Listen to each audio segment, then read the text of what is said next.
Hi friends, கர்நாடகாவில் எந்தெந்த படங்கள், அதாவது கன்னட படங்கள் இல்லாமல் பிற மொழி படங்கள் இண்டஸ்ட்ரி வைஸாக அதிக கலெக்ஷனை கொடுத்த படங்களாக இருக்குதுன்னு ஒரு தகவலை வெளியிட்டிருக்காங்க. அதன்படி பார்த்தோம்னா டோலிவுட்டில் பாகுபலி 2, புஷ்பா 2, பாகுபலி 1 இந்த படங்கள் அதிக கலெக்ஷனை கொடுத்த படங்களாக இருக்குது. மாலிவுட்டில் பார்த்தீங்கன்னா மஞ்சுமால் பாய்ஸ், லோகா, எம்பரான் இந்த படங்கள் அதிக கலெக்ஷனை கொடுத்த படங்களாக இருக்குது.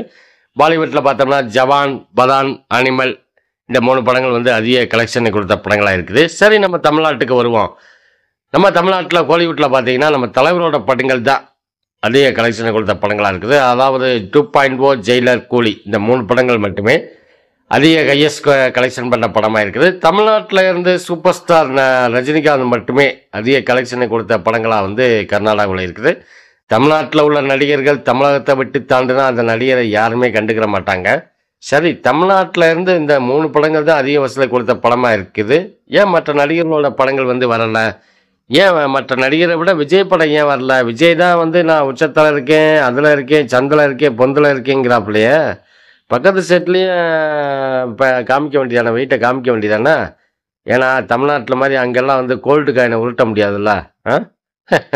ஓகே ஃப்ரெண்ட்ஸ், இந்த வீடியோ பிடிச்சிருந்தா லைக் பண்ணுங்கள், கமெண்ட் பண்ணுங்கள், ஷேர் பண்ணுங்கள். முக்கியமாக சப்ஸ்கிரைப் பண்ண வந்துடுறாங்க. மகிழ்ச்சி.